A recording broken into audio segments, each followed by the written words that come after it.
সুপ্রিয় শিক্ষার্থীবৃন্দ, আশা করি তোমরা সকলে ভালো আছো এবং সুস্থ আছো। আমি Mohammad Ilyas, easy math learning এর পক্ষ থেকে তোমাদেরকে আবারও জানাচ্ছি অভিনন্দন।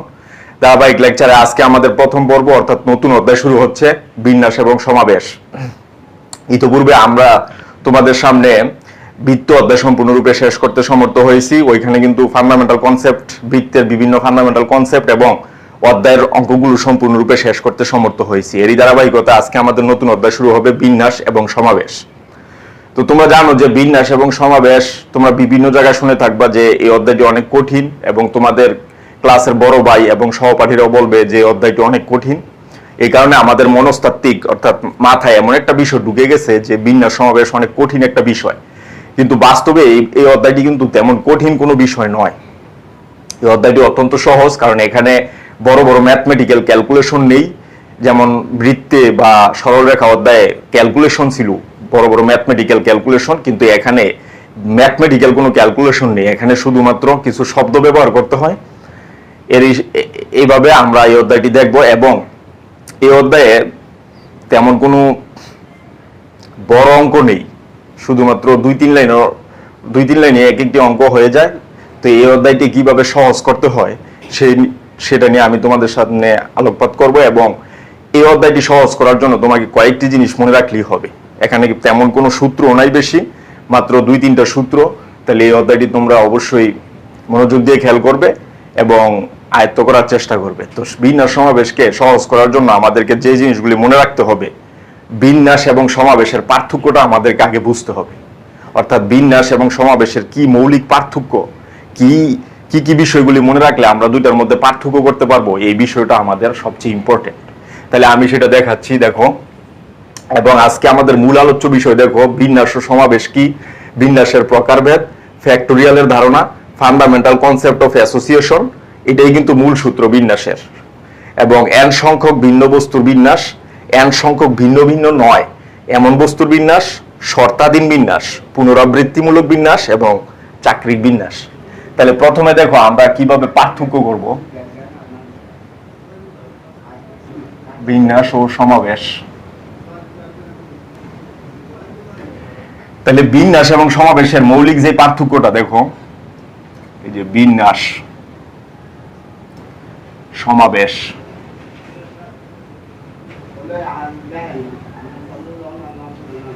বিন্যাস এবং সমাবেশের মধ্যে মৌলিক পার্থক্য করতে চাইলে আমাদেরকে কতগুলো ওয়ার্ড মনে রাখতে হবে, কতগুলো শব্দ আমাদের সবসময় মনে রাখতে হবে, এবং এই শব্দগুলোর মধ্যে একটা পার্থক্য সুন্দরভাবে বুঝতে হবে।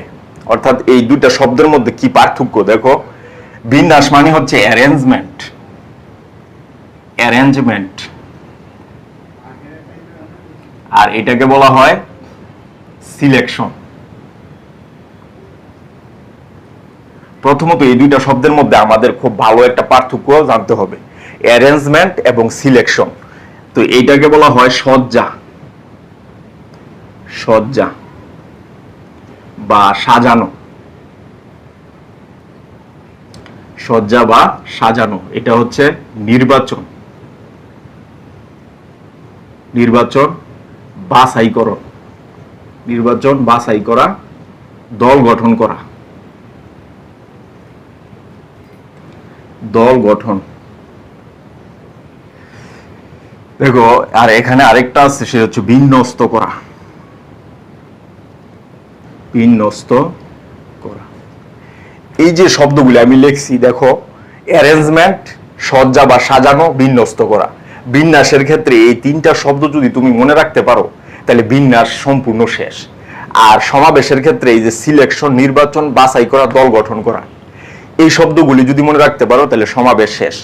অর্থাৎ আমাদেরকে এই যে সিলেকশন, নির্বাচন, বাছাই করা, দল গঠন, আর অ্যারেঞ্জমেন্ট, সজ্জা বা সাজানো বা বিন্যস্ত করা, এই শব্দগুলির মধ্যে একটা ভালো পার্থক্য তৈরি করতে হবে। যদি কেউ এই শব্দগুলির মধ্যে ভালো একটা পার্থক্য তৈরি করতে পারে তাইলে তার জন্য বিন্যাস এবং সমাবেশ অত্যন্ত সহজ হয়ে যাবে। তাইলে আশা করি তোমরা এর মধ্যে পার্থক্য বুঝতে পারছো যে অ্যারেঞ্জমেন্ট মানে হচ্ছে সজ্জা বা সাজানো, একটা জিনিসকে সাজানো। এই সাজানোটা হচ্ছে অ্যারেঞ্জমেন্ট। যেমন দেখো, আমি যদি এ এবং বি নেই, এ এবং বি দুটি ওয়ার্ড নেই, তাহলে এদেরকে আমি কিভাবে সাজাইতে পারি? এদেরকে সাজাইতে পারি কিভাবে? এ বি, একবার এ আগে বি পরে, আরেকবার বি আগে এ পরে, এইভাবে কিন্তু আমি সাজাইতে পারি। কারণ একটা জিনিসকে বিভিন্নভাবে সাজানো যায়। তাহলে এ এবং বি দুটি বর্ণকে দুইভাবে সাজানো যায়, একটা এ আগে বি পরে আর একটা বি আগে এ পরে। কিন্তু আমি যদি বলি এ এবং বি কে নিয়ে দল গঠন করো একটা, তাহলে দল গঠন কয়ভাবে করা যায়? আমি এ এবং বি কে নিলাম, বি এবং এ কে নিলাম। তাইলে দেখো এই দলে কিন্তু এ আর বি আছে, এই দলেও এ আর বি আছে। এখানে ক্রম কোনো ব্যাপার না, আমার হচ্ছে দল গঠন করতে বলছে। তাহলে ওই দলে, এই দলে এ এবং বি আছে, এই দলে এবং বি আছে, তাহলে এখানে দল গঠন কিন্তু একটাই হইল। এখানে এ আগে থাকলো বি পরে থাকলো এটা কোনো বিষয় নয়, বি আগে থাকলো এ পরে থাকলো এটা কোনো বিষয় নয়। তো এটা হচ্ছে দল গঠন। এখানে কিন্তু দল গঠন হবে শুধু একটি। আমার দলে হচ্ছে, দলে এ এবং বি আছে কিনা এটা হচ্ছে মুখ্য বিষয়। তাহলে এটা তো এ আছে বি আছে, এটা তো এ আছে বি আছে, তাহলে দল গঠন হলো একটি। যেমন একটা ক্লাসে যদি আমি দুইজন এই ক্যাপ্টেন নির্বাচন করতে চাই, দুইজন ক্যাপ্টেন যদি আমি নির্বাচন করতে চাই, তাইলে আমাকে যদি বলে যে রুল নম্বর যার 1 এবং রুল নম্বর যার 2 তাকে নির্বাচন করতে হবে, তাহলে আমি যদি প্রথমে 2 কে নির্বাচন করি, পরে 1 কে নির্বাচন করি, নির্বাচনে ওই দুইজনই থাকবে।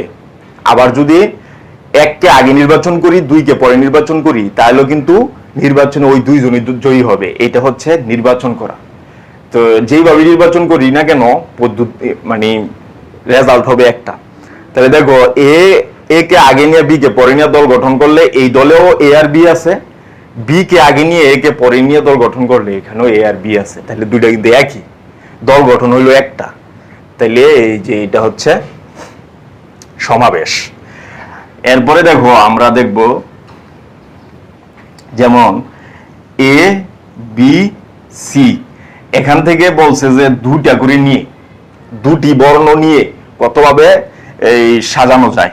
তাহলে আমরা কিন্তু এখান থেকে দুইটা করে নিব। দেখো দুইটা করে যদি নেই কি হয়,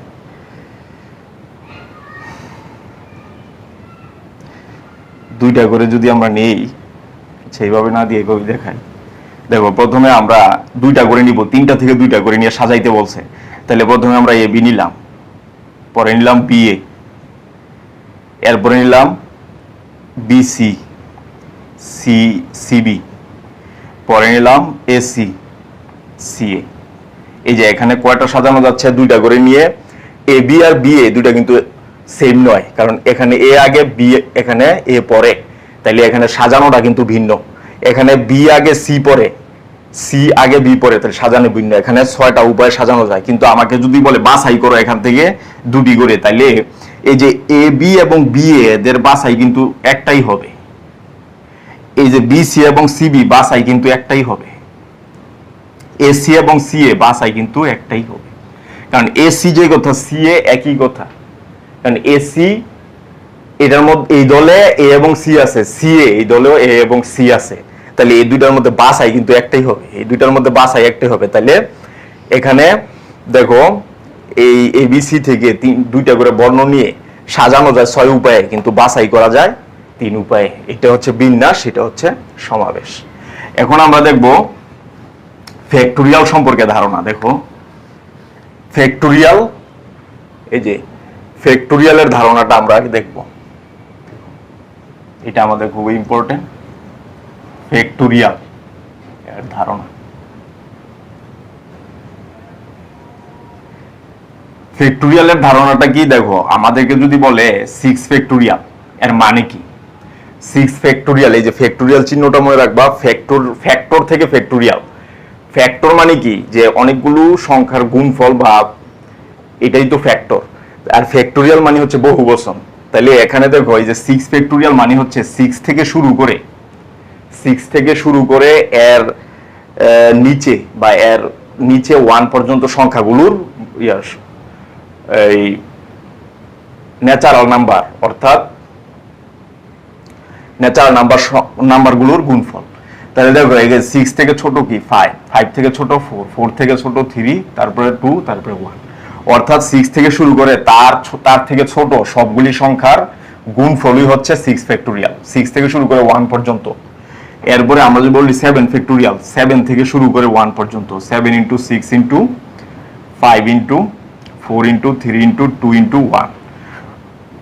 ঠিক একইভাবে 10 ফ্যাক্টোরিয়াল মানে হচ্ছে 10 থেকে শুরু করে 1 পর্যন্ত গুণফল।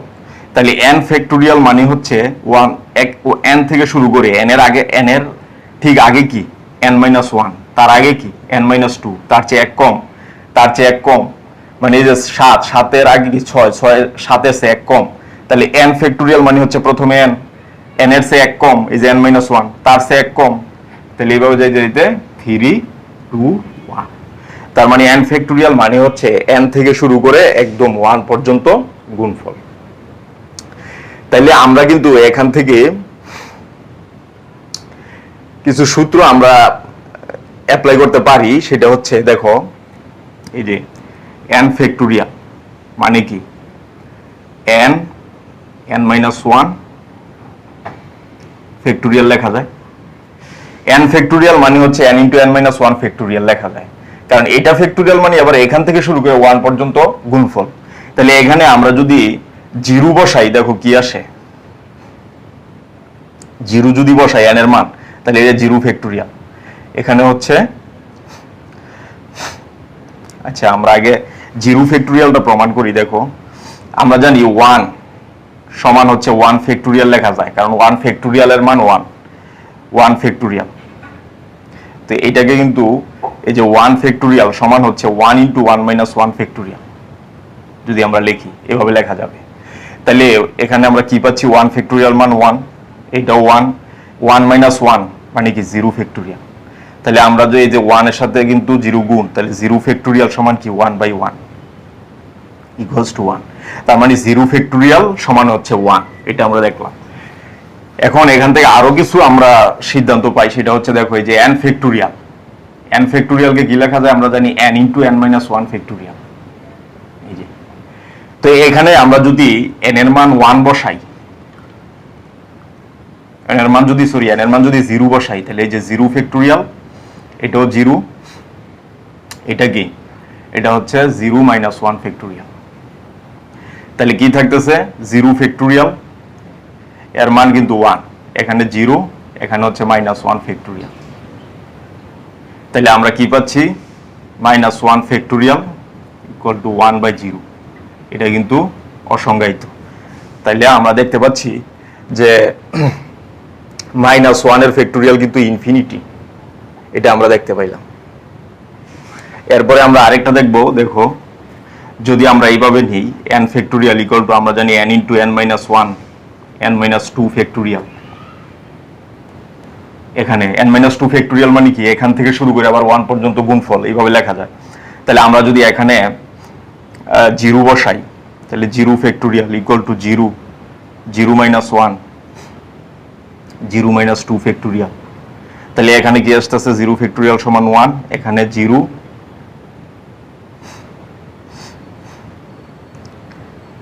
0 -1 -2 ফ্যাক্টোরিয়াল, এভাবে লেখা যায়। তাহলে আমরা যদি ইয়া করি, ক্যালকুলেশন করি, -1 থাকে, -2 ফ্যাক্টোরিয়াল, এই যে 0 এখানে গুণাকারে এই পাশে গেলে ভাগ আকারে 1/0, এটা আমরা পাই। তাহলে আমরা এট লাস্ট কি পাই, দেখো এই যে -1 into -2 factorial equals to infinity. তাহলে এই যে এখানে যেহেতু মাইনাস আছে, তাহলে আমরা লিখতে পারি -2 ফ্যাক্টোরিয়াল ইকুয়ালস টু ইনফিনিটি। তাহলে দেখো এই যে বিজোড় সংখ্যার মাইনাসের ফ্যাক্টোরিয়াল হয় প্লাস ইনফিনিটি, আর জোড় সংখ্যার মাইনাসের ফ্যাক্টোরিয়াল হয় ইনফিনিটি। তাহলে মনে রাখবা সব সময় যে এখানে -1 ফ্যাক্টোরিয়াল ইনফিনিটি, -3 ফ্যাক্টোরিয়াল এটার মানও কিন্তু ইনফিনিটি, -5 ফ্যাক্টোরিয়াল এটাও ইনফিনিটি, -7 ফ্যাক্টোরিয়াল এটাও ইনফিনিটি, -9 ফ্যাক্টোরিয়াল এটাও ইনফিনিটি। ঠিক তেমনি ভাবে আমরা যদি জোড় সংখ্যাগুলি বিবেচনা করি, তাহলে দেখো -2 factorial infinity, -4 factorial infinity, -6 factorial এটাও ইনফিনিটি। তাইলে তোমাকে বুঝতে হবে বিজোড় সংখ্যাগুলোর মাইনাসের ফ্যাক্টোরিয়াল হচ্ছে প্লাস ইনফিনিটি, জোড় সংখ্যাগুলোর মাইনাসের ফ্যাক্টোরিয়াল হচ্ছে ইনফিনিটি। আর ফ্যাক্টোরিয়াল শুধুমাত্র ন্যাচারাল নাম্বারের জন্য সত্য। কখনো যেমন এটার কিন্তু ফ্যাক্টোরিয়াল কিন্তু সম্ভব নয়, যেমন হাফ ফ্যাক্টোরিয়াল এটার কিন্তু মান নাই, শুধুমাত্র পূর্ণ সংখ্যাগুলি হইতে হবে। ধনাত্মক পূর্ণ সংখ্যা, যেমন এখানে দেখো ঋণাত্মক পূর্ণ সংখ্যা, এদের কিন্তু মান নেই, অসংজ্ঞায়িত হয়ে গেছে। তাহলে আমাকে বুঝতে হবে যে শুধুমাত্র 0 থেকে শুরু করে 0, 1, 2, 3 এইভাবে যতগুলি স্বাভাবিক সংখ্যা আছে পৃথিবীতে তাদেরই শুধুমাত্র এই ফ্যাক্টোরিয়াল সম্ভব। তাইলে আমরা দেখলাম ফ্যাক্টোরিয়াল সম্পর্কে ধারণাটা আমরা ক্লিয়ার করলাম। এরপরে দেখো, তাহলে তোমরা মনে রাখবা যে 10 ফ্যাক্টোরিয়াল এর মানে হচ্ছে 10 থেকে একবারে 1 পর্যন্ত গুণফল। 8, 7, 6, 5, 4, 3, 2, 1 এইভাবে 11 ফ্যাক্টোরিয়াল 11 থেকে 1 পর্যন্ত গুণফল। 12 ফ্যাক্টোরিয়াল মানে হচ্ছে 12 থেকে শুরু করে 1 পর্যন্ত গুণফল। n ফ্যাক্টোরিয়াল মানে হচ্ছে n থেকে শুরু করে 1 পর্যন্ত গুণফল। এই হলো ফ্যাক্টোরিয়ালের ধারণা। এরপরে দেখো বিন্যাস সমাবেশের প্রকারভেদ। বিন্যাস সমাবেশের প্রকারভেদ, দেখো বিন্যাস ও সমাবেশের প্রকারভেদ। তাহলে বিন্যাস এবং সমাবেশকে প্রধানত দুই ভাগে ভাগ করা হয়েছে। দেখো, আচ্ছা আমাদের এখানে কিন্তু মূল আলোচ্য বিষয় বিন্যাস, আমরা সমাবেশ সাথে রাখছি, কিন্তু আমাদের মূল আলোচ্য বিষয় হচ্ছে 5.1 শুধু বিন্যাস। তাহলে আমরা এখানে বিন্যাসটা কিন্তু মূলত গুরুত্ব দিচ্ছি। তাহলে বিন্যাসকে দুই ভাগে ভাগ করা হচ্ছে, একটা হচ্ছে সরল বিন্যাস বা রৈখিক বিন্যাস, একটা হচ্ছে রৈখিক বিন্যাস,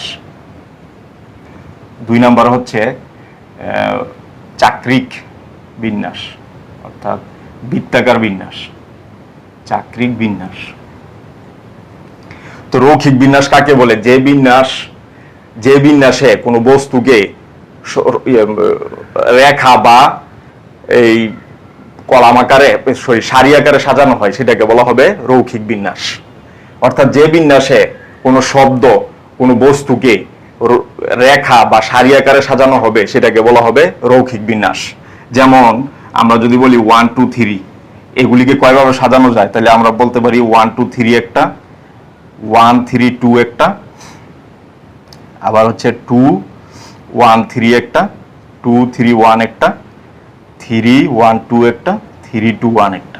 এই যে এখানে কিন্তু আমরা সারি আকারে সাজাইছি, দেখছো?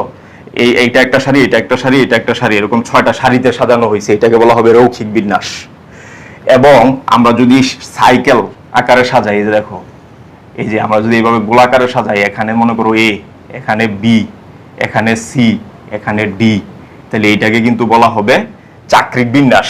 অর্থাৎ বৃত্তাকার পথে যদি কোনো শব্দ কোনো বস্তুকে সাজানো হয় সেটাকে বলা হবে চাক্রিক বিন্যাস। এই হচ্ছে বিন্যাসের প্রকারভেদ। এরপরে দেখো আমরা দেখব ফান্ডামেন্টাল কনসেপ্ট অফ অ্যাসোসিয়েশন, খুবই important.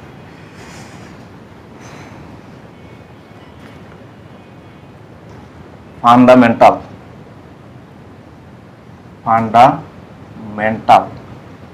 Concept of association.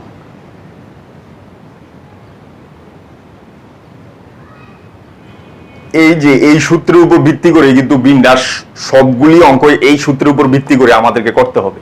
Fundamental concept of association সেটা কি? সেটা হচ্ছে এই যে কোনো একটি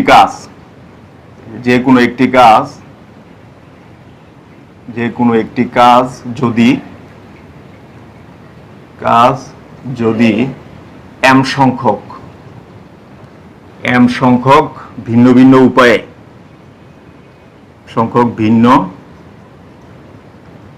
ভিন্ন উপায়ে করা যায় এবং ওই m সংখ্যক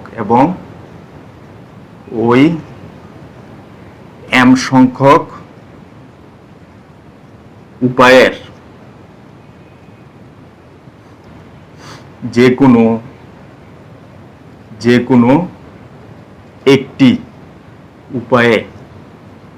কোনো একটি উপায়ে কাজটি সম্পন্ন করার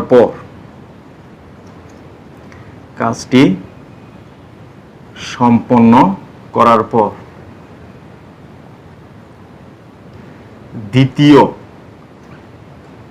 দ্বিতীয় আরেকটি কাজ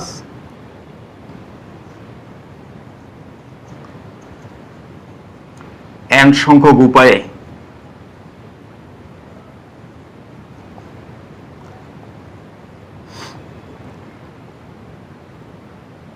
করা যায়, তাহলে ওই দুটি কাজ একত্রে m ক্রস n মানে m ইন্টু n উপায়ে করা সম্ভব হবে, করা যাবে। এই হচ্ছে আমাদের সূত্র। এই সূত্র দিয়ে কিন্তু পুরো চ্যাপ্টারের অঙ্কগুলো করতে হবে। দেখো, যে কোনো একটি কাজ যদি m সংখ্যক ভিন্ন ভিন্ন উপায়ে করা যায়, মনে করো একটি কাজ m সংখ্যক উপায়ে করা গেছে, মনে করো একটি কাজ 10টা ভাবে করা যায়, তাহলে m এর মান 10। এই 10টা উপায়ের যে কোনো একটা উপায়ে এই কাজটি করার পর দ্বিতীয় আরেকটি কাজ যদি n উপায়ে করা যায়, n এর মান মনে করো যে 9টা উপায়ে আরেকটা কাজ করা গেছে, তাইলে এই দুইটা কাজের একত্রে বিন্যাস হবে এই যে 10 ইন্টু 9, 9 10 90 উপায়ে করা যাবে। অর্থাৎ একটি কাজ যদি 10 উপায়ে করা যায়, আরেকটি কাজ যদি 9 উপায়ে করা যায়, তাহলে দুটি কাজ একত্রে 9 10 90 অর্থাৎ এদের গুণফলের সমান উপায়ে করা যাবে। এখন দেখো আমরা দেখবো একটি এক্সাম্পল দেখবো। একটি এক্সাম্পল দেখলে তোমাদের বিষয়টা ক্লিয়ার হয়ে যাবে। তাহলে দেখো, আমাদের মূল সূত্রে কিন্তু এটা m ক্রস n, m উপায়ে একটি কাজ আরেকটি কাজ n উপায়ে করতে পারলে তাহলে এদেরকে মোট m ক্রস n উপায়ে করা যাবে। তাহলে এক্সাম্পল যদি আমরা দেখি, মনে করো এই যে উদাহরণটা কি হইতে পারে, মনে করো 1 2 3 4 5, এখানে 5টি অঙ্ক আছে। এই 5টি অঙ্ক থেকে 2টি করে অঙ্ক নিয়ে আমাদেরকে বিন্যাস করতে হবে। কতভাবে আমরা সাজাইতে পারি সেটা হচ্ছে, এখান থেকে যদি আমি 2টা করে নেই, তাহলে আমরা কিন্তু পাবো একক স্থানীয় অঙ্ক একটা, আর একটা দশক স্থানীয় অঙ্ক একটা। তাহলে এই যে একক স্থানীয় অঙ্কটা আমার পূরণ করতে হবে, আর দশক স্থানীয় অঙ্কটা পূরণ করতে হবে। অর্থাৎ এখানে একটা অঙ্ক লাগবে, এখানে একটা অঙ্ক লাগবে, তাহলে দুইটা মিলে 2 অঙ্ক বিশিষ্ট একটা সংখ্যা হবে। তাহলে দেখো, আমি এই যে একক স্থানীয় অঙ্কটা কয়ভাবে পূরণ করতে পারি, এখানে 1 আসতে পারে, এখানে 1 লিখতে পারি, 2 লিখতে পারি, 3 লিখতে পারি, 4 লিখতে পারি, 5 লিখতে পারি। তাহলে দেখো, এই ঘরে আমি কি আনতে পারি, 1 আনতে পারি, 2 আনতে পারি, 3 4 5, অর্থাৎ এই ঘর 5 উপায়ে পূরণ হইতে পারে। তার মানে এটা কিন্তু আমার প্রথম কাজ। 2 অঙ্ক বিশিষ্ট সংখ্যা গঠন করতে হইলে আমাদেরকে 2টা কাজ করতে হয়। একটা হচ্ছে একক স্থানীয় অঙ্ক বের করতে হয়, দশক স্থানীয় অঙ্ক বের করতে হয়। এই যে 2টা কাজ, আমি কিন্তু আগেই বলছি, একটি কাজ m সংখ্যক উপায় করা গেলে আরেকটি কাজ n সংখ্যক উপায় করা গেলে তাদের বিন্যাস হবে m ক্রস n। তাহলে এখানে দেখো, আমাদের কিন্তু 2টা কাজ। তাহলে প্রথমটা আমরা কি করলাম, 5 উপায়ে করতে পারলাম। এই যে প্রথম কাজটা 5 উপায়ে করা যায়, m = 5। তো প্রথম কাজটি 5টি উপায়ে করা যায়। 5টি উপায়ের যে কোনো একটি উপায়ে যদি আমরা করে ফেলি, যেমন এখানে যদি আমরা 1 নিয়ে নিলাম, 5টি উপায়ের মধ্যে একটা উপায়ে কাজটি সম্পন্ন করে ফেললাম, 1 নিয়ে নিলাম, তাহলে বাকি থাকে কি, দেখো বাকি থাকে কিন্তু 2 3 4 5। তাহলে 2 3 4 5 এই ঘরে তো 1 চলেই গেল, এই ঘরে থাকে 2 3 4 5। তাহলে এই ঘরের কাজটা আমরা, এই যে দশক স্থানীয় ঘরটা আমরা পূরণ করতে পারি 4টি উপায়ে। তাহলে n = কিন্তু 4। ঠিক একইভাবে এই ঘরে যদি আমরা 1 না নিয়ে 2 নেই, তাহলে এখানে 1 থাকবে, 2 চলে যাবে। তাহলে তারপরে কয়টা থাকতেছে, 1 2 3 4। যদি আমরা 2 না নিয়ে 3 নেই, তাহলে 2 থাকবে, 3 এই ঘরে চলে গেছে, তাহলে এই 4টা এসে এই ঘরে পূর্ণ হবে। তাহলে দেখো, প্রথম একক স্থানীয় অঙ্কটি আমরা 5 উপায়ে পূর্ণ করতে পারি, আর দশক স্থানীয় অঙ্কটি 4 উপায়ে পূর্ণ করতে পারি। তাহলে মোট বিন্যাস কি হচ্ছে, দেখো সূত্র অনুযায়ী বিন্যাস হবে m × n। তাহলে 5 4 20 হবে। এই 20 উপায়ে কাজটি করা যায়। এরপরে দেখো, আবার 3 অঙ্ক বিশিষ্ট যদি আমাকে বলে, দেখো 3 অঙ্ক বিশিষ্ট, তাহলে কি হবে, একক স্থানীয় অঙ্ক থাকবে একটা, দশক স্থানীয় অঙ্ক থাকবে একটা, শতক স্থানীয় অঙ্ক থাকবে আরেকটা। তাহলে এই যে এই ঘর একটা, এই ঘর আমাকে পূর্ণ করতে হবে, এই ঘর পূর্ণ করতে হবে। তাহলে এই ঘর, এই যে একক স্থানীয় ঘরটি আমরা 5টি অঙ্ক দ্বারা কয়ভাবে পূর্ণ করতে পারি, 1 2 3 4 5 উপায়ে। তাহলে এই 5 উপায়ের যে কোনো একটা উপায়ে যদি আমরা এই ঘরটা পূর্ণ করে ফেলি, মনে করো এই ঘরে 1 দিলাম, তাহলে 1 চলে যাবে, বাকি থাকবে কটা, 4টা। এই ঘর কিন্তু 4টা উপায়ে পূর্ণ হইতে পারে। তো এই ঘরে 1 দিলাম, আর এই ঘরে মনে করো 2 দিলাম, তাহলে 2 চলে যাবে, 1 আর 2 চলে গেল, তাহলে বাকি থাকে 3টা। এই ঘর 3টি উপায়ে পূর্ণ হইতে পারে। তাইলে প্রথম ঘর দেখো কয় উপায়ে পূর্ণ হয়েছে, 5। দ্বিতীয় ঘর পূর্ণ হয়েছে, n এর মান হচ্ছে 4। তৃতীয় ঘর p = 3 উপায়ে পূর্ণ হয়েছে। তাহলে মোট বিন্যাস কি হবে দেখো, মোট বিন্যাস হবে এদের গুণফল ফান্ডামেন্টাল থিওরেম অনুযায়ী n ইন্টু p। তাহলে কত আসতেছে, 4 5 20, 3 20 60। এটাই হবে অ্যান্সার। তো এইভাবে কিন্তু আমরা অঙ্কগুলি করতে পারি, এবং এখানে কিন্তু তোমাকে মনে রাখতে হবে প্রতি সংখ্যায় একবার করে ব্যবহার করতে হবে। ফান্ডামেন্টাল থিওরেমের নিয়ম হচ্ছে প্রতি সংখ্যা কেবলমাত্র একবার। মনে করো এই ঘরে 1 আসছে, এই ঘরে কখনো 1 আসবে না, এই ঘরে 1 আসবে না, এরকম রিপিট হবে না। প্রতি সংখ্যা একবার, এই ঘরে আমি একবার ব্যবহার করে ফেলছি, এই 1 কিন্তু আর এই ঘরে কখনোই আসবে না। এই ঘরে আমি 2 ব্যবহার করে ফেলছি, এটা কিন্তু আর এখানে আসবে না, এটা আসবে না। এরকম রিপিটেড না, এই রিপিটেড না হয় এটা কি বলা হয়, ফান্ডামেন্টাল কনসেপ্ট অফ অ্যাসোসিয়েশন। প্রতি সংখ্যায় কেবলমাত্র একবার ব্যবহার করা হবে। এটা ছিল আমাদের ফান্ডামেন্টাল কনসেপ্ট অফ অ্যাসোসিয়েশন। তাইলে আমরা এটা দেখলাম। এরপরে দেখো এই অঙ্কগুলি আমরা সূত্র দিয়েও করতে পারি। এই সূত্রটা এখন আমরা দেখব। দেখো এই যে n সংখ্যক ভিন্ন ভিন্ন বস্তুর বিন্যাস সূত্রের মাধ্যমে বিন্যাস। তাহলে n সংখ্যক, এই যে n সংখ্যক ভিন্ন ভিন্ন বস্তু হতে r সংখ্যক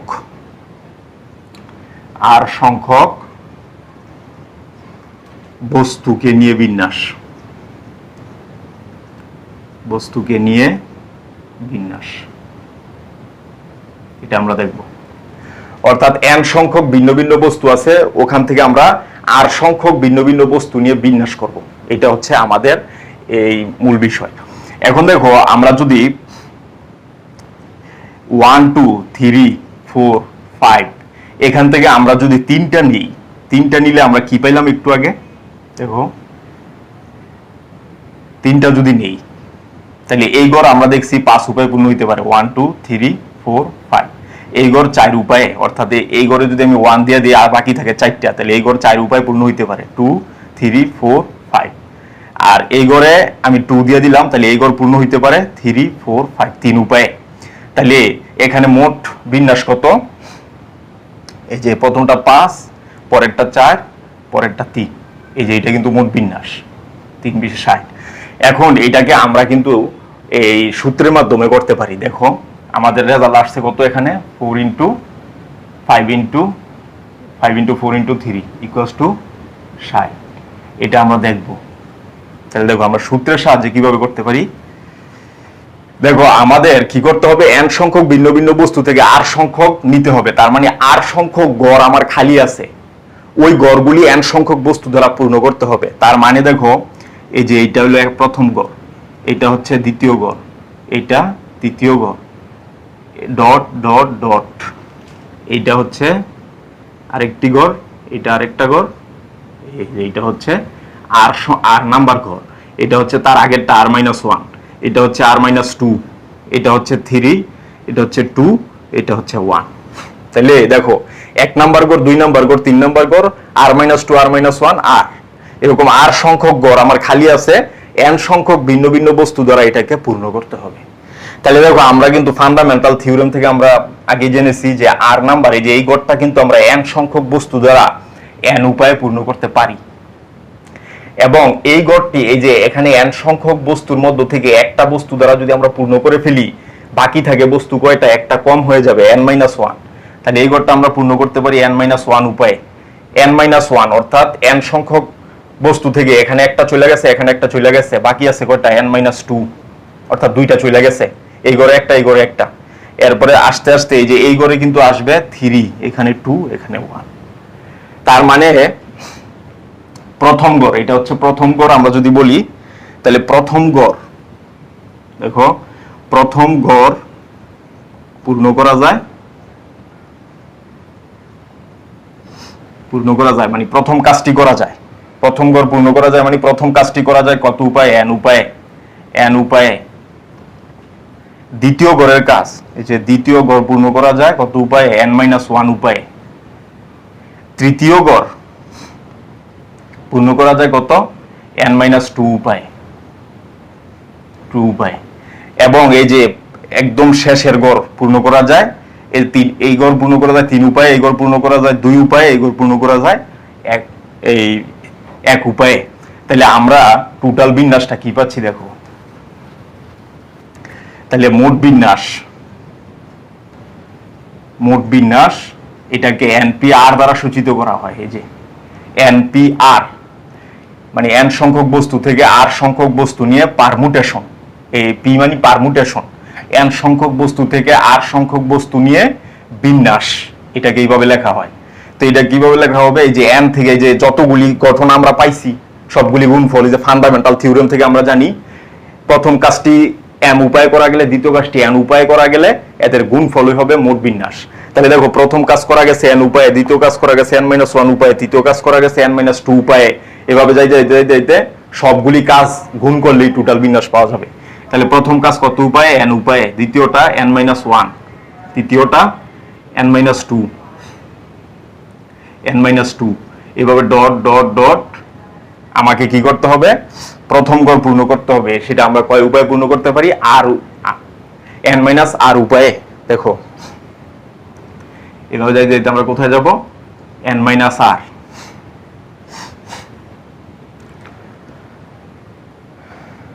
যাই হোক, এটা আমরা আরেকবার দেখাই, কেন তোরা বুঝবা না। তাহলে দেখো এই যে আমাদের কি ছিল? গড় ছিল কয়টা? দেখো ডট ডট ডট,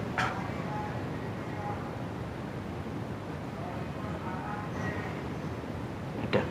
তাহলে এটা ছিল আমাদের 1 নাম্বার গড়, এটা 2 নাম্বার, এটা 3 নাম্বার, এটা হচ্ছে r-2, r-1, r। তাহলে দেখো প্রথম গড় আমরা কয়ভাবে পূর্ণ করতে পারি? n সংখ্যক বস্তু দ্বারা n উপায়ে। তো n সংখ্যক বস্তু থেকে এই গড়ে একটা চলে গেল, বাকি থাকে কয়টা? n-1, মানে একটা চলে গেছে, এখানে একটা চলে গেছে, এখানে একটা চলে গেছে, তাহলে 2টা চলে গেছে, বাকি থাকে n-2। এইভাবে যদি আমরা অগ্রসর হই তাহলে এই যে এখানে কি পাবো? n-r+1। তাহলে দেখো এই যে 3 নাম্বার গড়ে এখানে কিন্তু 2, 3 থেকে 1 কম, তাহলে r নাম্বার গড়ে কি হবে? r থেকে 1 কম, -r+1, এই কারণে। তাহলে দেখো এই যে প্রথম কাজটি করা যায় কত? n উপায়ে, প্রথম গড়। দ্বিতীয় গড়, এটা কাজ না আসলে, ঘর দিতে হবে। প্রথম গড় পূর্ণ করা যায়, দ্বিতীয় গড় পূর্ণ করা যায় কয় উপায়ে? n-1 উপায়ে। তৃতীয় গড় পূর্ণ করা যায় কয় উপায়ে? n-2 উপায়ে। এভাবে যাইতে এই যে r তম গড় পূর্ণ করা যায় কত উপায়ে হবে? এই যে দেখো তৃতীয় গড় পূর্ণ করা যায়, এখানে কিন্তু 3 না, এখানে 2, 1 কম, তাহলে এটাও কি হবে? n-r-1, এই যে r থেকে 1 কম হবে। দ্বিতীয় গড় পূর্ণ করা যায় n-1, মানে 2 থেকে 1 কম। তৃতীয় গড় পূর্ণ করা যায় 2 উপায়ে, মানে 3 থেকে 1 কম, তাহলে r তম গড় পূর্ণ করা যাবে r থেকে 1 কম। তাহলে এখানে কি আসতেছে রেজাল্টটা? n-r+1, এটা আমরা পাইলাম। তাহলে দেখো মোট বিন্যাস কি হবে? দেখো প্রথম গড় পূর্ণ করা যায় n উপায়ে, দ্বিতীয় গড় n-1, তৃতীয় গড় n-2, আর তম গড় পূর্ণ করা যায় এত উপায়ে। তাহলে মোট বিন্যাস কি হবে? এদের গুণফল, কারণ ফান্ডামেন্টাল থিওরেম থেকে আমরা এটাই জেনেছি। তাহলে দেখো মোট বিন্যাস, এই যে মোট বিন্যাস NPR দ্বারা সূচিত করা হয়, যেখানে n হচ্ছে মোট বস্তুর সংখ্যা, আর হচ্ছে ওই বস্তু থেকে কতগুলো আমরা নিলাম, অর্থাৎ n সংখ্যক বস্তু থেকে r সংখ্যক বস্তু নিয়ে পারমুটেশন মানে বিন্যাস। n সংখ্যক বস্তু থেকে r সংখ্যক বস্তু নিয়ে বিন্যাস কি হবে? এই যে প্রথম গড় n, পরে n-1, পরে n-2, dot dot dot n-r+1, এটা আমরা পাই। এটাই কিন্তু আমাদের মেইন সূত্র, এটা হচ্ছে 1 নাম্বার। এখন এই যে এখান থেকে, এই সূত্র থেকে আমরা কতগুলো অনুসিদ্ধান্ত পাই। দেখো অনুসিদ্ধান্ত, এইখান থেকে অনুসিদ্ধান্তগুলি দেখো। অনুসিদ্ধান্ত কি হবে? নাম্বার 1 অনুসিদ্ধান্ত হচ্ছে, দেখো এখান থেকে আমরা লিখতে পারি NPR এই যে n into n minus one n minus two dot dot dot n minus R plus one. তো আমরা যদি এটাকে একটা ফরম্যাটে নিয়ে যাইতে চাই তাহলে আমরা কিন্তু এটা লিখতে পারি এই যে n মাইনাস আর ফ্যাক্টোরিয়াল দ্বারা ভাগ, আবার উপরে গুণ dot dot n minus R plus one. তো পাশে লিখি আমরা, ধরো দেখো অনুসিদ্ধান্ত 1 NPR ইকুয়ালস টু কত n into n minus one n minus two dot dot dot n minus R plus one. তাহলে আমরা যদি দুই পাশে গুণ দিয়ে দিই n minus R plus one into n minus আর ফ্যাক্টোরিয়াল, n মাইনাস আর ফ্যাক্টোরিয়াল উপরে গুণ দিলাম, নিচে ভাগ দিয়ে দিলাম, এই যে n মাইনাস আর ফ্যাক্টোরিয়াল, এই যে উপরে গুণ নিচে ভাগ, তাহলে কিন্তু মানের কোনো পরিবর্তন হবে না। এখন দেখো উপরে এই যে n into n minus one, n থেকে শুরু করে n মাইনাস আর পর্যন্ত ফ্যাক্টোরিয়াল, এই যে এইটার আগের সংখ্যা কিন্তু এটা তার চেয়ে এক বেশি, এটা কিন্তু এক কম, এরপরে আরো এইভাবে আসতে থাকবে, এই যে n মাইনাস আর মাইনাস ওয়ান, n মাইনাস আর মাইনাস টু, এভাবে যাইতে 3 2 1। তাহলে আমরা জানি n থেকে n মাইনাস আর পর্যন্ত ফ্যাক্টোরিয়াল, তাহলে উপরে কিন্তু লেখা যাবে n ফ্যাক্টোরিয়াল, n ফ্যাক্টোরিয়াল লেখা যাবে, তাই না? কারণ এখানে ফ্যাক্টোরিয়াল, এটার আগেরটা এটা, এটার আগেরটা এটা। আমরা জানি এই যে n ফ্যাক্টোরিয়ালকে কি লেখা যায়, n into n minus one factorial, তাহলে n minus one factorial into n, তো এটার আগেরটা এটা, তাহলে এটা কিন্তু n ফ্যাক্টোরিয়াল লেখা যায়। তো এইভাবে আমরা উপরে লিখতে পারি n ফ্যাক্টোরিয়াল, নিচে হচ্ছে n মাইনাস আর ফ্যাক্টোরিয়াল, এই যে এটা হচ্ছে আমাদের মূল সূত্র। তাহলে আমরা মূল সূত্র কি পাইলাম, দেখো মূল সূত্র হচ্ছে আমাদের এই যে NPR equals to n factorial divide by n minus R factorial, এটাই হচ্ছে মূল সূত্র। অর্থাৎ NPR এটাকে লেখা যাবে এই যে উপরেরটা ফ্যাক্টোরিয়াল ডিভাইড বাই উপরেরটা মাইনাস নিচেরটা ফ্যাক্টোরিয়াল, এই সূত্র। এটা হচ্ছে আমাদের প্রথম অনুসিদ্ধান্ত। এরপরে দেখো 2 নম্বর অনুসিদ্ধান্ত। তা আমরা 2 নম্বর অনুসিদ্ধান্তর জন্য আমরা কি পাই, দেখো এই যে এখান থেকে আমরা কি পাইছি, NPR equals to n factorial divide by n minus R factorial, এটা কিন্তু আমরা পাইছি, এটা 2 নম্বর। তাহলে অনুসিদ্ধান্ত নাম্বার 2, এই যে 2 নংয়ে দেখো 2 নংয়ে n ইকুয়ালস টু যদি n হয়,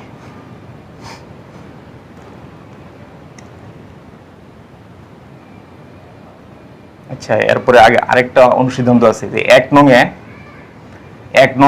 r ইকুয়ালস টু n হলে, r ইকুয়ালস টু n হলে আমরা কি পাই, দেখো এখানে r এর মান n হয়ে যাবে, এই যে তাহলে NPN equals to n minus one n minus two dot dot n minus, এই যে r এর মান n, এই যে r এর মান n প্লাস হচ্ছে 1, এটা। তাহলে আমরা ফাইনালি কি পাচ্ছি, এই যে n minus one n minus two dot dot, এই যে n কাটা থাকে শুধু 1, তাহলে শেষেরটা 1 মানে কি, তার আগেরটা 2, তার আগেরটা 3। তাহলে দেখো 1 থেকে শুরু করে n পর্যন্ত গুণফল, এটা কিন্তু n ফ্যাক্টোরিয়াল। তার মানে NPN সমান n ফ্যাক্টোরিয়াল, এটা হচ্ছে আমাদের 2 নম্বর অনুসিদ্ধান্ত। তাহলে আমরা কি পাইলাম, দেখো NPN সমান হচ্ছে n ফ্যাক্টোরিয়াল, এটা আমাদের কিন্তু মনে রাখতে হবে, এটা অত্যন্ত ইম্পর্টেন্ট। এরপর 3 নম্বর অনুসিদ্ধান্ত, দেখো এই যে নাম্বার 3 অনুসিদ্ধান্ত, এই যে 2 নংয়ে যদি আমরা r এর পরিবর্তে n বসাই, r এর পরিবর্তে n হলে কি আসে, দেখো এই যে NPN equals to n factorial divide by, এই যে n মাইনাস n হয়ে যাবে, এই যে r এর জায়গায় কিন্তু n মাইনাস n ফ্যাক্টোরিয়াল। দেন আমরা এখান থেকে যদি ক্যালকুলেশন করি কি আসবে, দেখো এই যে NPN কিন্তু অলরেডি আমরা পাইছি n ফ্যাক্টোরিয়াল, তাহলে n ফ্যাক্টোরিয়াল ইকুয়ালস টু উপরে কিন্তু n ফ্যাক্টোরিয়াল, এই যে n factorial divide by 0 factorial. তাহলে এখান থেকে যদি আমরা আরো ক্যালকুলেশন করি, তাহলে এই যে আর গুণ করি, তাহলে এখানে কিন্তু 0 ফ্যাক্টোরিয়াল ইকুয়ালস টু হবে n factorial divide by n factorial, এটা কাটা, তাহলে 0 ফ্যাক্টোরিয়াল ইকুয়ালস টু হবে 1। এইভাবে কিন্তু 0 ফ্যাক্টোরিয়ালের মান 1, এটা আমরা প্রমাণ করতে পারি।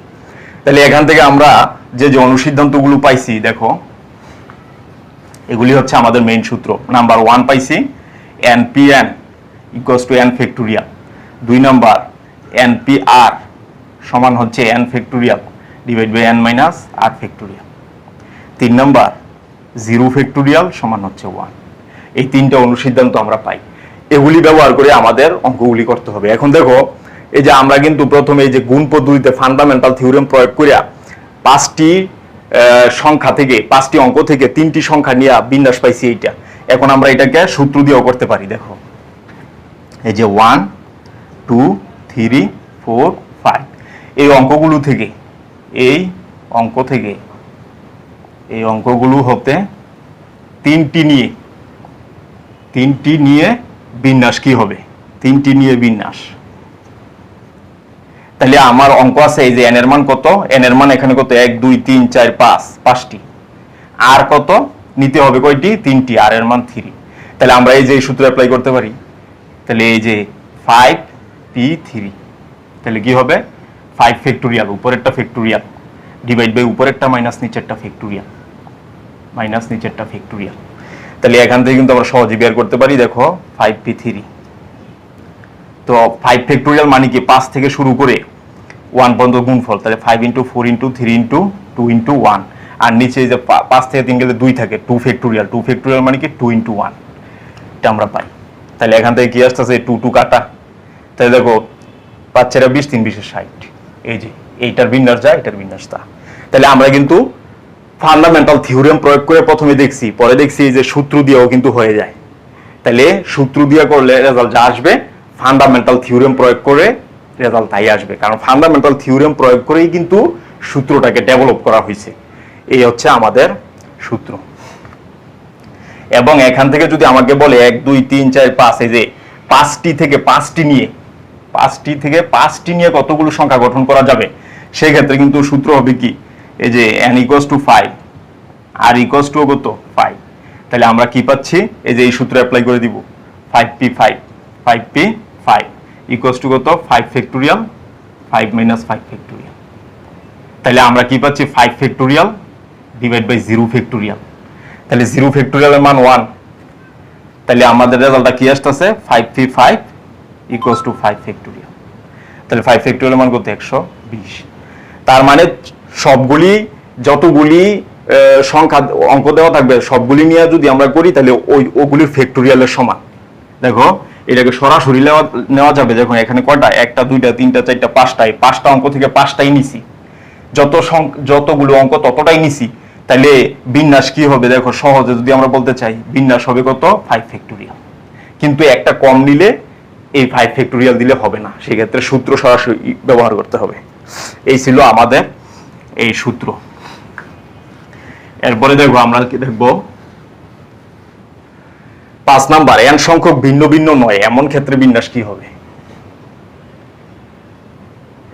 তাহলে দেখো, ওই যে 5 নাম্বার, n সংখ্যক ভিন্ন ভিন্ন নয়, n সংখ্যক ভিন্ন ভিন্ন নয়, ভিন্ন ভিন্ন নয় এমন বস্তু হতে r সংখ্যক বস্তু নিয়ে বিন্যাস, r সংখ্যক বস্তু নিয়ে বিন্যাস।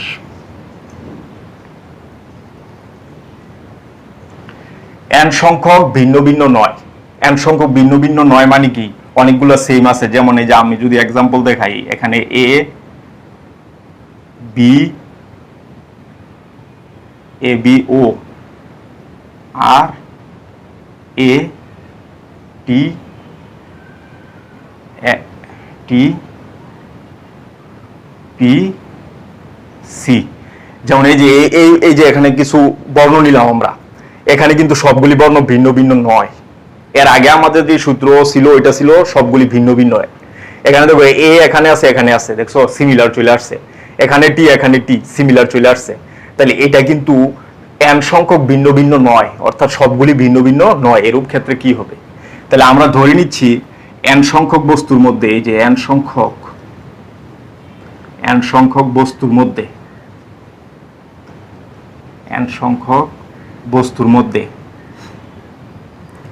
p সংখ্যক a আছে। অর্থাৎ এ আছে পি সংখ্যক, অনেকগুলি এ আছে, দেন কিউ সংখ্যক বি আছে আমরা ধরে নিলাম, এবং পি সংখ্যক সি আছে, এরকম আমরা ধরে নিলাম।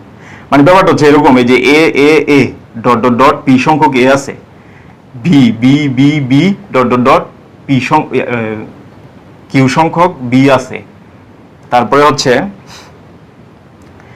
C C C dot dot dot P সংখ্যক এস সংখ্যক ধরলাম, এটাকে এস সংখ্যক, তাহলে এস সংখ্যক আছে হচ্ছে, বা আর সংখ্যক ধরতে পারি, আর সংখ্যক সি আছে, তাহলে সি আছে আর সংখ্যক, বাকিগুলো ভিন্ন ভিন্ন, D E F G H এগুলি ভিন্ন ভিন্ন। তাহলে এই যে এইভাবে কিন্তু আছে, অনেকগুলো এ সিমিলার, অনেকগুলো বি সিমিলার, অনেকগুলো সি সিমিলার। এই ক্ষেত্রে বিন্যাস কি হবে? তাহলে দেখো আর সংখ্যক সি আছে, তাহলে ভিন্ন ভিন্ন কতগুলি আছে, এই যে এন সংখ্যকের মধ্যে এগুলি আছে একই, তাহলে ভিন্ন ভিন্ন কতগুলি, ভিন্ন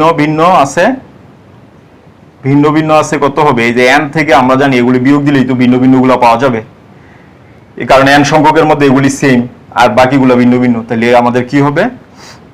পি প্লাস কিউ প্লাস আর, এগুলো হচ্ছে ভিন্ন ভিন্ন। তাহলে এই যে ভিন্ন ভিন্ন এগুলি আছে ভিন্ন ভিন্ন, এই ভিন্ন ভিন্ন গুলোর বিন্যাস আমরা ধরে নিচ্ছি এক্স। দেখো এই যে ভিন্ন ভিন্ন আছে কতগুলি? N minus P plus Q plus R. এই যে এত ভিন্ন ভিন্ন বস্তুর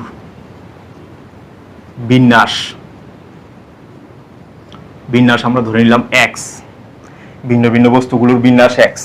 এখন দেখো পি যদি সেম না হইতো, পি যদি, এখানে তো পি তো সেম সবগুলি এ, এই সবগুলি যদি ভিন্ন না হইতো তাহলে বিন্যাস কি হইতো? P factorial.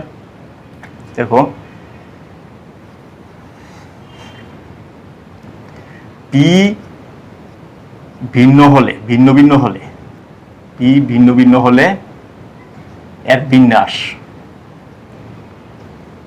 বিন্যাস হতো পি ফ্যাক্টোরিয়াল। কিউ ভিন্ন ভিন্ন হলে এর বিন্যাস হতো কত? Q factorial. এবং আর যদি ভিন্ন ভিন্ন হতো, আর ভিন্ন হলে এর বিন্যাস কি হতো?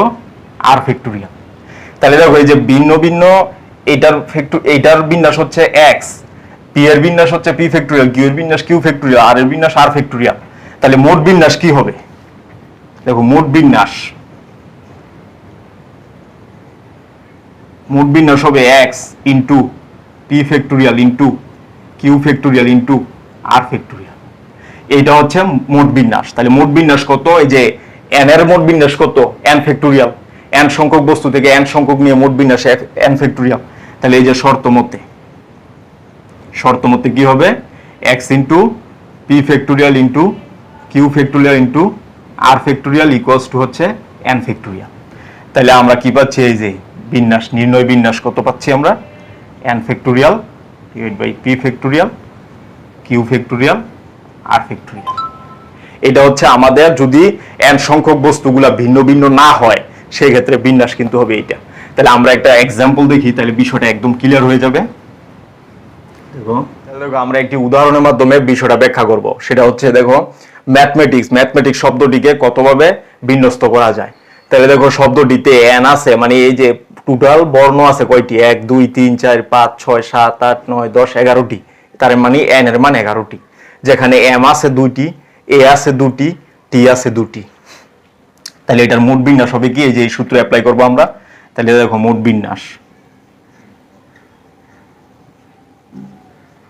বিন্যাস কি হবে?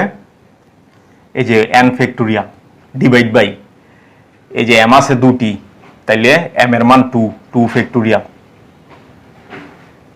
এ আছে 2টি 2 ফ্যাক্টোরিয়াল, টি আছে 2টি 2 ফ্যাক্টোরিয়াল। তাহলে আমরা কি পাই? এন এর মান কত? 11 ফ্যাক্টোরিয়াল, আর এখানে 2 ফ্যাক্টোরিয়াল 2 ফ্যাক্টোরিয়াল 2 ফ্যাক্টোরিয়াল। এটাই কিন্তু অ্যান্সার। তারপর ক্যালকুলেশন করলে যা আসবে ওইটাই অ্যান্সার। এই হচ্ছে আমাদের এক্সাম্পল। এন পরে আমরা দেখো কি দেখবো 6 নাম্বার এন সংখ্যক শর্তাধীন বিন্যাস। 7 নাম্বার যে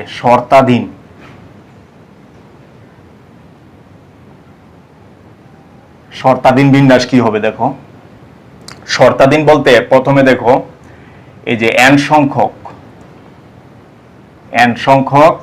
ভিন্ন ভিন্ন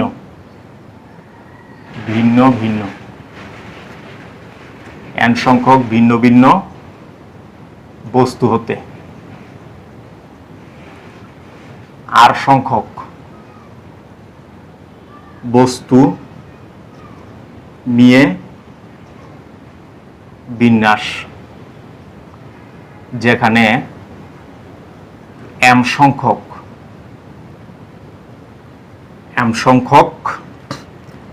বস্তু সর্বদা অন্তর্ভুক্ত থাকবে।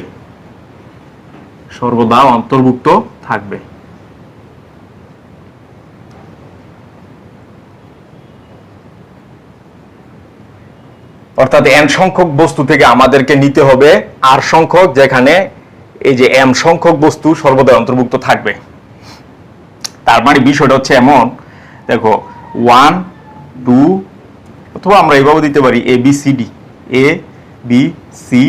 ডি ই এর মধ্যে আমাদেরকে তিনটি বস্তু নিতে হবে যেখানে ডি সর্বদা অন্তর্ভুক্ত থাকবে, অথবা দুটি নিতে হবে ডি সর্বদা অন্তর্ভুক্ত থাকবে।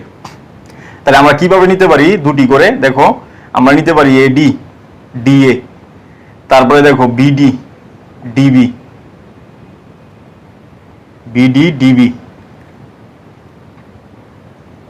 তারপরে সিডি ডিসি ডিই ইডি। এই যেভাবে কিন্তু বিন্যাসটা করতে পারি, যেখানে ডি অর অলওয়েজ অন্তর্ভুক্ত থাকবে। এই 5টি বর্ণ থেকে আমরা দুটি করে নিচ্ছি যেখানে ডি অলওয়েজ অন্তর্ভুক্ত থাকবে। তাহলে দেখো এখানে এডি ডি একটা, তাহলে কয়টা হলো টোটাল? 1 2 3 4 5 6 7 8টি। এই 8টি আমরা পাইলাম, টোটাল 8টি। দেখো টোটাল 8টি।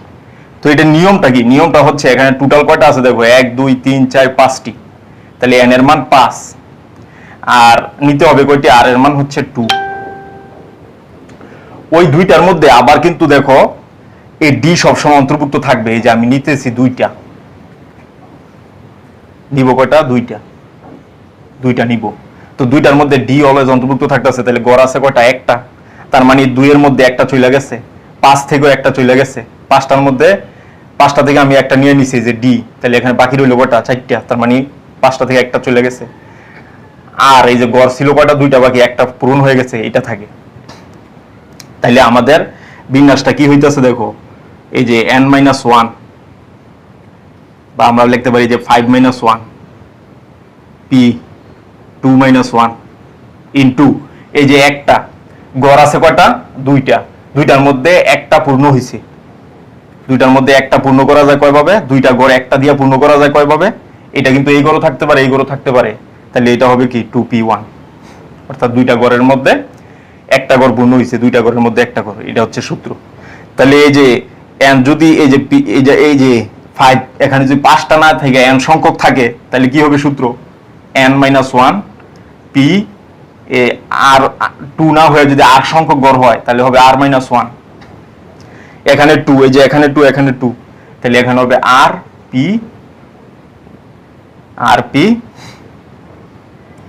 m। অর্থাৎ এটা যদি এই যে n না হয়ে m হয়, অর্থাৎ আমরা তো নিছি এখানে দুইটা না নিয়ে m সংখ্যক নিলাম, তাহলে n-m r-m rm, এটা হবে মেইন সূত্র। এইভাবে আমরা সহজেই করতে পারি যারা অন্তর্ভুক্ত থাকবে। এখন দেখো আমরা যদি মেইন সূত্রটা খেয়াল করি, তাহলে দেখো কি হবে। আমাদের গড় আছে কয়টি? r সংখ্যক, এই যে একটা, দুইটা, তিনটা, ডট ডট ডট r-2, এটা হচ্ছে r-1, এটা হচ্ছে r। তাহলে চিন্তা করো, এই n সংখ্যক বস্তু থেকে আমি r সংখ্যক নিব, তার মানে r সংখ্যক গড় আমার খালি আছে, যেখানে m সর্বদাই অন্তর্ভুক্ত থাকবে, m সংখ্যক বস্তু সর্বদাই অন্তর্ভুক্ত থাকবে। তাহলে m সংখ্যক বস্তুকে আমি রেখে দিলাম আগেই, m সংখ্যক বস্তু দ্বারা গড়গুলি পূর্ণ হয়ে গেল। তাহলে এম সংখ্যক বস্তু, তো আমি এন সংখ্যক বস্তু থেকে এম সংখ্যক বস্তু আগে নিয়ে নিচ্ছি, তাহলে বস্তু থাকে কতগুলো, বস্তু বাকি থাকে এন মাইনাস এম, এবং গড় বাকি থাকে কতগুলো, এম সংখ্যক বস্তু তো আমি এই ঘরে বসায় ফেলছি, তাহলে গড় ছিল আর সংখ্যক, তাহলে গড় বাকি থাকে আর মাইনাস এম, আর সংখ্যক গড় থেকে এম সংখ্যক গড় পূর্ণ হয়ে গেছে। তাইলে এরপরে এই যে এম সংখ্যক বস্তু যে আমি এই ঘরে রাখছি, এই এম সংখ্যক বস্তু দ্বারা আর সংখ্যক গড় কয়ভাবে পূর্ণ করা যায়, এই যে এম সংখ্যক বস্তু দ্বারা আর সংখ্যক গড়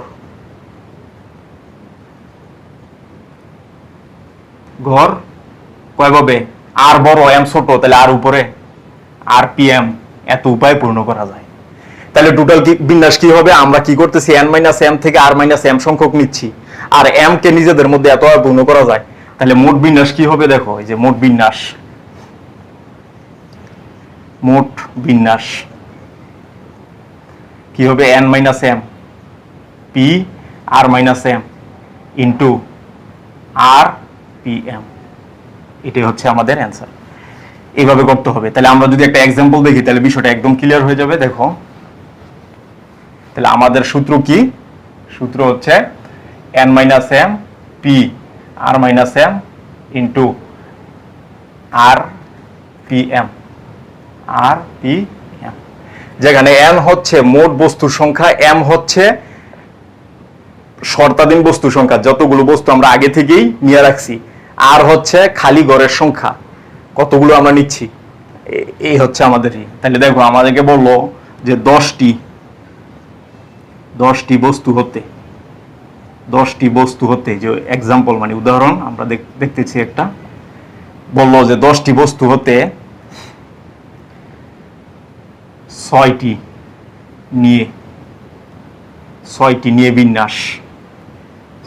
নিয়ে বিন্যাস করো, যেখানে দুটি বস্তু সর্বদা অন্তর্ভুক্ত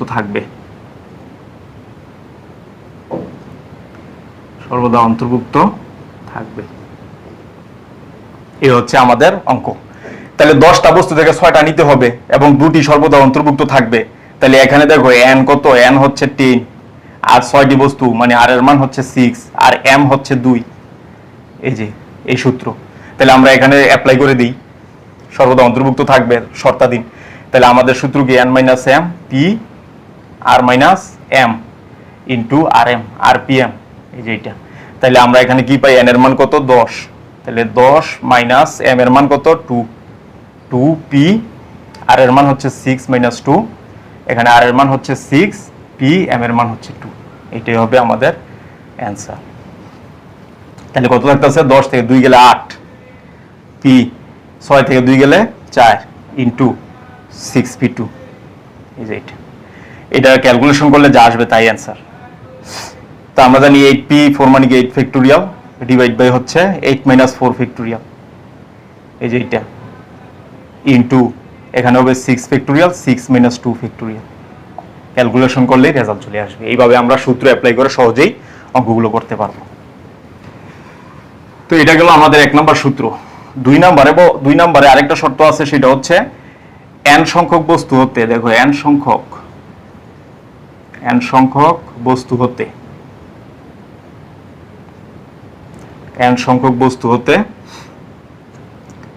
r সংখ্যক বস্তু নিয়ে বিন্যাস, যেখানে m সংখ্যক বস্তু কখনোই অন্তর্ভুক্ত থাকবে না, m সংখ্যক বস্তু কখনোই অন্তর্ভুক্ত থাকবে না,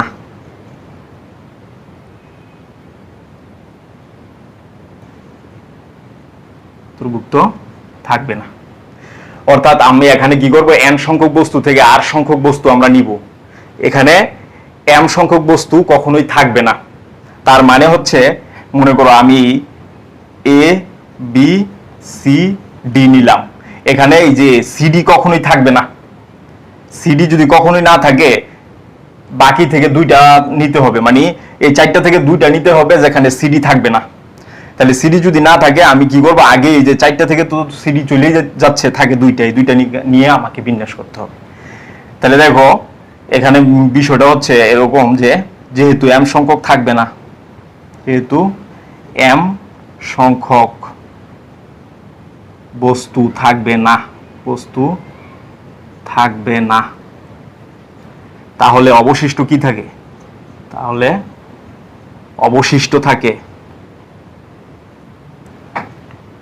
যে অবশিষ্ট থাকে n মাইনাস এম। তাহলে মোট বিন্যাস কি হবে দেখো, এই n মাইনাস এম সংখ্যক বস্তু দ্বারা আর সংখ্যক গড় আমাকে পূর্ণ করতে হবে। তাহলে মোট বিন্যাস কি হবে, এই যে মোট বিন্যাস, মোট বিন্যাস হবে n মাইনাস এম পি আর, এটাই হবে অ্যান্সার। তো এরকম আমরা যদি এক্সাম্পল দেখি, দেখো এক্সাম্পল দেখলে বিষয়টা ক্লিয়ার হবে। তা আমাদের সূত্র কি, n মাইনাস এম পি আর। তাহলে বললো যে 10টি বস্তু হতে, 10টি বস্তু হতে 4টি নিয়ে বিন্যাস, 4টি নিয়ে বিন্যাস, যেখানে 3টি বস্তু কখনোই থাকবে না, 3টি বস্তু কখনোই থাকবে না, থাকবে না। তাহলে এখানে দেখো আমরা কি পাচ্ছি, এই যে 10টি বস্তু n এর মান 3, 4টি নিতে হবে মানে r এর মান 4, এবং 3টি বস্তু থাকবে না মানে m এর মান 3। তাহলে আমরা কি পাচ্ছি, মোট বিন্যাস কি হবে, এই যে মোট বিন্যাস হবে n মাইনাস এম পি আর।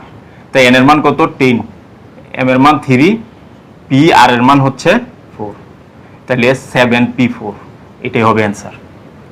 এভাবে আমরা শর্তাধীন বিন্যাসগুলি করতে পারি। তাহলে এগুলি দেখবা। দেন হচ্ছে আমাদের দেখো শর্তাধীন গেল পুনরাবৃত্তিমূলক বিন্যাস। 8 নাম্বার হচ্ছে পুনরাবৃত্তিমূলক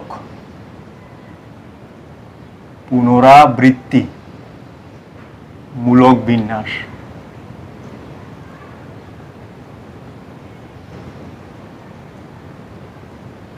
পুনরাবৃত্তিমূলক বিন্যাস মানে কি, একই সংখ্যা একাধিকবার আসতে পারে।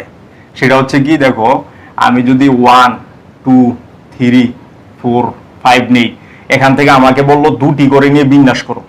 তাহলে 2টি করে আমরা কিন্তু জানি যে ফান্ডামেন্টাল ল অনুসারে যে 1 2 নিতে পারি, 2 1 নিতে পারি। আচ্ছা আমরা গড় দিলাম না, 1 2, প্রথমে 1 2 নিতে পারি, 2 1 নিতে পারি। আচ্ছা 3টা থেকে নিলাম আমরা, এই 3টি থেকে 2টি করে নিতে হবে। তাহলে 1 2 2 3, 2 1, দেন হচ্ছে 1 3 3 1, দেন হচ্ছে 2 3 3 2, এভাবে নিতে পারি। কিন্তু আমরা যদি পুনরাবৃত্তি করি 2 3 3 2, পুনরাবৃত্তি করি মানে কি 1 1 আসতে পারে, রিপিট হইতে পারে, 2 2 আসতে পারে, 3 3ও কি আসতে পারে। এটা হচ্ছে পুনরাবৃত্তিমূলক, অর্থাৎ যত সংখ্যক বার ইচ্ছে আমরা নিতে পারবো। তাহলে 1 2 আসতে পারে, 1 1ও আসতে পারে, রিপিট হইতে পারে। তাহলে আমাদের এই যে 3টা থেকে 2টা নিতে হবে প্রতিবারে। তাহলে আমি 1 2 নিতে পারি, 1 1ও নিতে পারি, এই যে রিপিট হইল, এটা হচ্ছে পুনরাবৃত্তিমূলক। অর্থাৎ প্রথম গড়টি 1 2 3 দ্বারা 3 উপায়ে পূর্ণ হইতে পারে। আবার এই গড়ও কি, এই গড়ে 1 আছে, এই গড়ে 1 আসতে পারে, এই গড়ও কি 1 2 3 উপায়ে পূর্ণ হইতে পারে। এটা হচ্ছে পুনরাবৃত্তিমূলক পদ্ধতি। তাহলে দেখো পুনরাবৃত্তিমূলক পদ্ধতিতে কি ঘটনাটা ঘটবে, দেখো n সংখ্যক, এই যে n সংখ্যক বস্তু হতে r সংখ্যক বস্তু নিতে হবে, r সংখ্যক বস্তু নিয়ে বিন্যাস।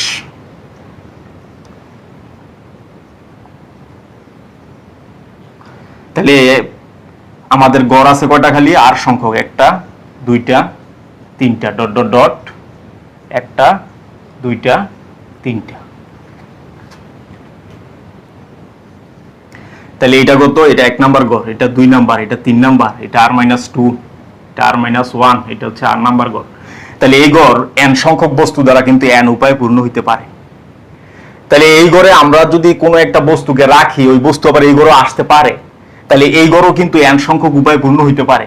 সিমিলারলি এই ঘর n সংখ্যক উপায়ে পূর্ণ হইতে পারে। অর্থাৎ মনে করো 1 থেকে এই যে 1 2 3 4 5 6 7 8 9 10, এরকম 1 থেকে 10 না, 1 থেকে 9 পর্যন্ত অঙ্কগুলো দেওয়া আছে। 0 থেকে 9 পর্যন্ত, এই 0 থেকে 9 পর্যন্ত অঙ্কগুলো এই ঘরে কিন্তু 0 1 থেকে শুরু করে 9 পর্যন্ত আসতে পারে। এই ঘরেও 0 থেকে শুরু করে 9 পর্যন্ত। তাহলে মানে এই ঘর 10 ভাবে, এই ঘর 10 ভাবে, এই ঘর 10 ভাবে। এটা হচ্ছে পুনরাবৃত্তি। অর্থাৎ এই ঘরে যেটা আসবে এই ঘরে আবার সেটা আসবে। তাহলে প্রত্যেকটা ঘর কিন্তু 10 ভাবে পূর্ণ করা যাবে এই 10টা অঙ্ক দ্বারা। এই ঘর 10 ভাবে, এই ঘর 10 ভাবে। অর্থাৎ এই ঘরে 0 আসতে পারে, 1 আসতে পারে, 2 আসতে পারে, 3 আসতে পারে, 4 আসতে পারে, 5 আসতে পারে। এই ঘরেও 0 আসতে পারে, সবগুলি আসতে পারে। তাহলে প্রথম ঘরে n সংখ্যক, দ্বিতীয় ঘরে n সংখ্যক, এটাও n সংখ্যক উপায়ে, এটাও n, এটাও n। তাহলে মোট বিন্যাস কি হবে দেখো, মোট বিন্যাস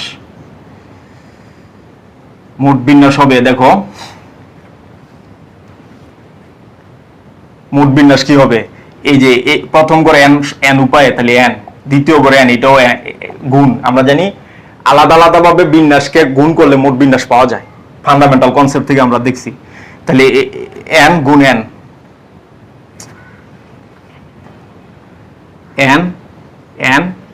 n ডট ডট আর পর্যন্ত গুণফল, কারণ আর সংখ্যক ঘর আছে।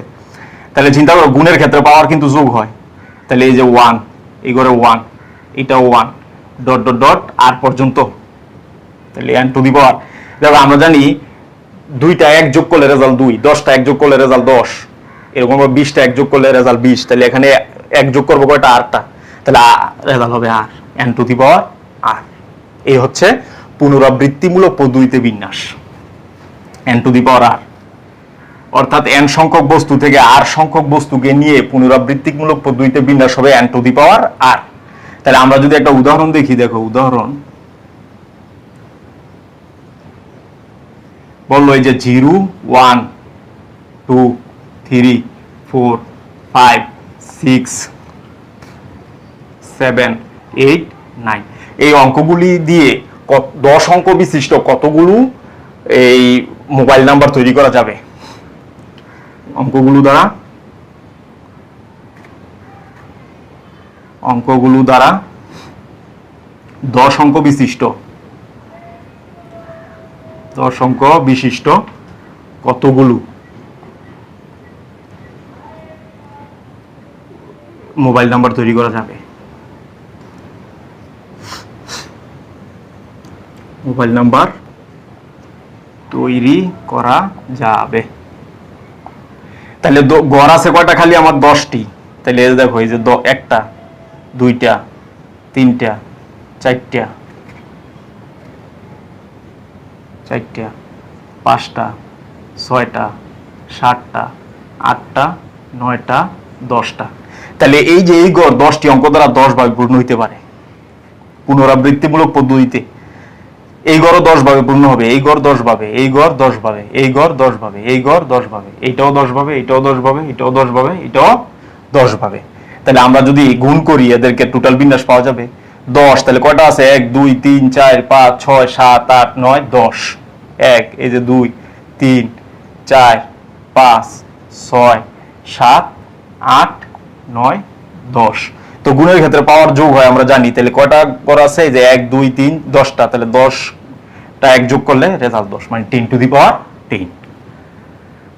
আর যদি আমরা সূত্র অ্যাপ্লাই করি সরাসরি, দেখো এখানে n এর মান কত, 10টা অঙ্ক আছে, n এর মান 10। তাহলে 10টা অঙ্কই নিতে হবে, তাহলে r এর মান 10।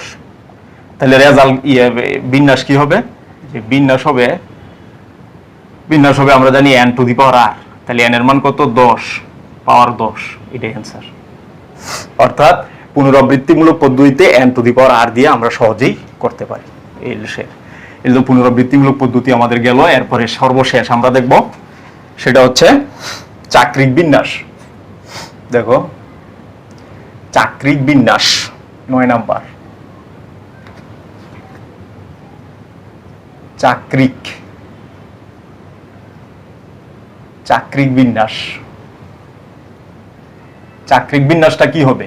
আমরা জানি বৃত্তাকার বা গোলাকার পথে কোনো কিছুকে সাজাইলে সেটাকে বলা হয় চাক্রিক বিন্যাস। যেমন পুতির মালা অথবা মুক্তার মালা তৈরি করা, এটা একটা চাক্রিক বিন্যাস।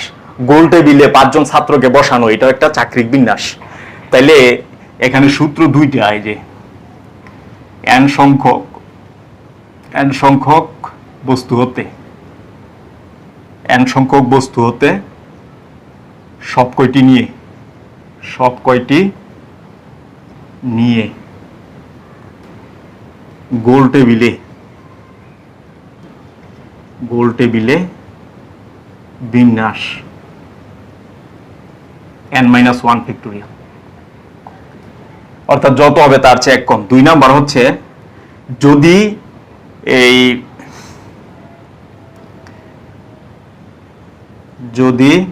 বস্তুকে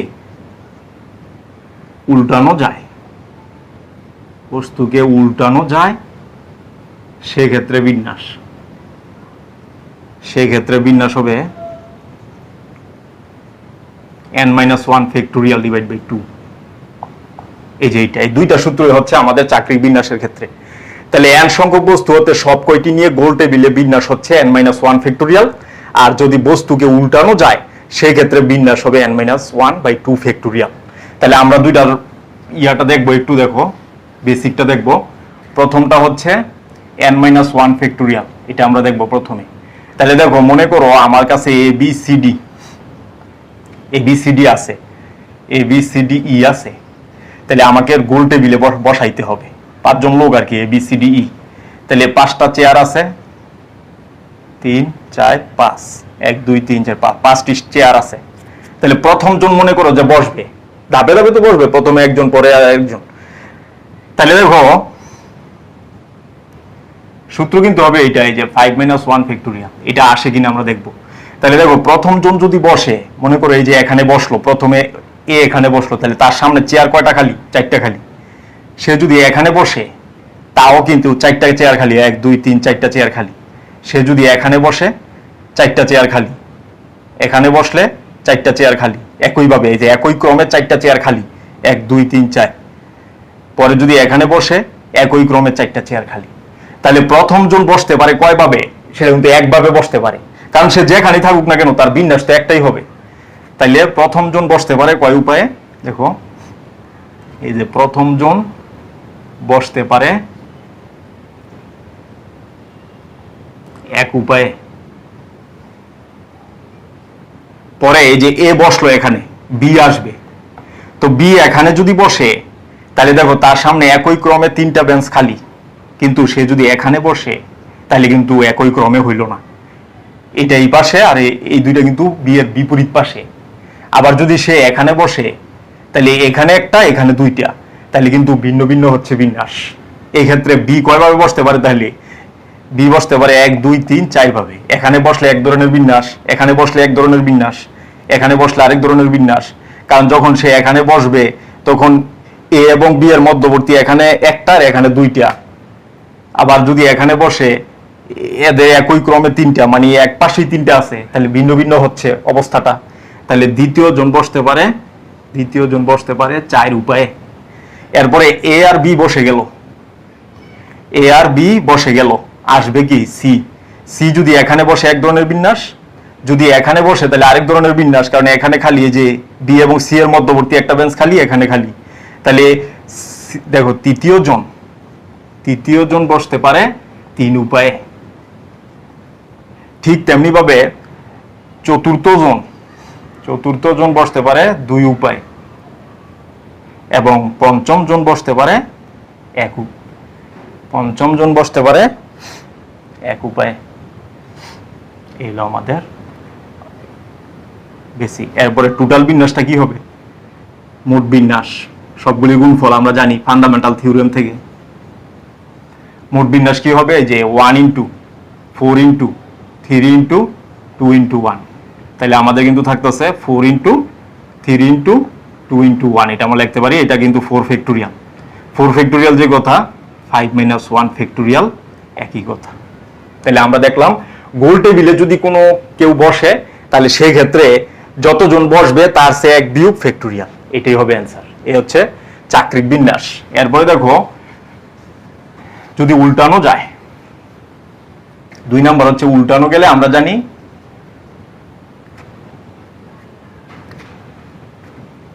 যদি উল্টানো যায়, উল্টানো গেলে বিন্যাস কি হয়, n-1 ফ্যাক্টোরিয়াল বাই হচ্ছে 2। এটা কি মনে করো আমি একটি মালা তৈরি করব, আমি একটি মালা তৈরি করব, সেটা হচ্ছে 6টি ভিন্ন ভিন্ন মুক্তার মালা তৈরি করব। তাহলে এখানে 1 2 3 4 5 6। তো এটাকে যদি আমরা উল্টাই, আমরা জানি মালাকে কিন্তু উল্টানো যায়, বেঞ্চকে কখনো আমরা উল্টাই না, উল্টানো যায় না। একটা বেঞ্চ 5 জন বসে আছে, এটা কি আমি উল্টাইতে পারবো? উল্টাইতে পারবো না। কিন্তু মালাকে কিন্তু উল্টানো যায়, ঘুরানো যায়, উল্টানো যায়। তাহলে এটাকে যদি আমরা উল্টাই দিই, যে যদি আমরা এটাকে দেখো এইভাবে আছে, এটাকে আমি উল্টাই দিলাম, উল্টাই দিলে কি হবে, অবস্থাটা কি আসবে দেখো, এই যে 1 এখানে হবে, এই যে উল্টাই দিলাম মানে কি এই অংশ এখানে যাবে, এখানে চলে যাবে 6, এখানে হবে 5, এখানে 4 4ই থাকবে, এখানে আসবে 3, এখানে আসবে 2। তাহলে চিন্তা করো অবস্থাটা, এটা হচ্ছে এটার প্রতিচ্ছবি, মানে আয়নার সামনে যদি আমরা ধরি, তাহলে 1 2 3 4 5 6, এখানে হচ্ছে 1 2 3 4 5 6। তাহলে এই দুইটা কিন্তু একই জিনিস, শুধুমাত্র এটা ঘড়ির কাঁটার দিকে ঘুরতেছে আর এটা ঘড়ির কাঁটার বিপরীতে ঘুরতেছে, শুধু দিকটা ভিন্ন আর সবকিছু সেম। এই কারণে এই দুইটা বিন্যাসকে একটা ধরা হয়। তাহলে একটা যদি ধরি, তাহলে আমরা কি টোটাল বিন্যাস যদি আমরা পাই 100, তাহলে এটাকে এটার অর্ধেক হবে, উল্টানো গেলে এটার অর্ধেক হবে, মানে 2 দ্বারা ভাগ হবে। তাহলে আমাদের চিন্তা করো যদি আমরা অঙ্কটা দেখি কি হবে, যে আমাকে বললো 6টি ভিন্ন ভিন্ন ভিন্ন ভিন্ন মুক্তা দ্বারা একটি মালা কয়ভাবে তৈরি করা যাবে, একটি মালা কতভাবে তৈরি করা যাবে। তাহলে এটা কি হবে, এই যে মুক্তার মালা তো ঘুরানো যায়, তাহলে আমরা জানি 6 - 1 ফ্যাক্টোরিয়াল ডিভাইড বাই 2, তাহলে 5 ফ্যাক্টোরিয়াল ডিভাইড বাই 2, তার মানে 120/2 = 60। এই হচ্ছে অ্যান্সার। এইভাবে চাকরিক বিন্যাসের মাধ্যমে আমাদের কিন্তু ফান্ডামেন্টাল কনসেপ্টগুলো সম্পূর্ণ শেষ হয়ে গেল। বিন্যাসে এই ফান্ডামেন্টাল কনসেপ্টগুলো ব্যবহার করে কিন্তু ম্যাথ চ্যাপ্টারের সবগুলো ম্যাথ করা হবে। তো আগামী ক্লাসে আমরা চ্যাপ্টারের কিছু ম্যাথ দেখবো। সেই পর্যন্ত সকলে সুস্বাস্থ্য কামনা করছি। আল্লাহ হাফেজ।